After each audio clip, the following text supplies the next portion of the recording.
Well, how to survive a heart attack. It is a CBS 42 News special report all this week on our morning news. Today, a look at the difference of heart attack warning signs for men and women. Catherine Tuttle is a physician, an avid runner, and a survivor of a heart attack. On Easter Sunday night in 2012, I went to bed and I didn't wake up because at about 2 o'clock in the morning, I had a cardiac arrest. She's fortunate she's married to a cardiologist who knew exactly what to do. Apparently, I had a seizure that woke him, and he reached over and felt for a pulse, and I had no pulse. So he started CPR. Because of her husband's quick thinking, Dr. Tuttle survived. It's important to know heart attacks can happen at any time. Dr. Simon Mercer is a cardiologist at Cardiovascular Associates, affiliated with Birmingham's Brookwood Hospital. In cardiology, we say time is muscle, because as soon as you start having a heart attack, the quicker we can open your artery, the less damage you will have to your heart. And it's also life-saving. Here are the most common warning signs a woman is experiencing a heart attack. Pain or discomfort in the center of the chest that lasts more than a few minutes, or the pain goes away and comes right back.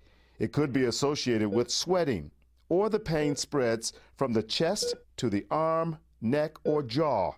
Shortness of breath, tiredness, or upset stomach, unexplained anxiety, weakness, or fatigue. Some women might experience these symptoms, but majority of the women, the character of the pain is not necessarily the same. It feels sometimes like a sharp pain, like a knife sticking in their chest, or it might just be in their arm. They might have numbness instead. While men and women may both experience chest tightness or pressure and/or pain in the chest, neck, jaw, arms, or back, there are some warning signs for men that are different, such as dizziness, a cold sweat, along with shortness of breath and weakness or unusual fatigue. As soon as you feel like you're having a heart attack, first thing they need to do is call 911. And while the ambulance is on their way, if they have some aspirin laying around, take 2 regular aspirins, chew them up because it will absorb quicker. Now, most importantly, Dr. Mercer says don't ignore the warning signs and always discuss any concerns you have with your physician, who can refer you to a cardiologist if needed. Well, we're bringing you special reports all week. Tomorrow, advice from a fitness instructor on the steps you can take now to prevent a heart attack.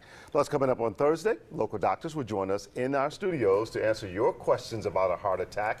And you can email your questions to reported@WIAT.com. We will have more on the warning signs of heart attack coming up at 7 o'clock as we do a Facebook Live right after this newscast. But certainly, as Dr. Mercer says here in this area at Cardiologist Associates, that you need to get in contact with someone. Call 911 immediately if you think this thing is happening.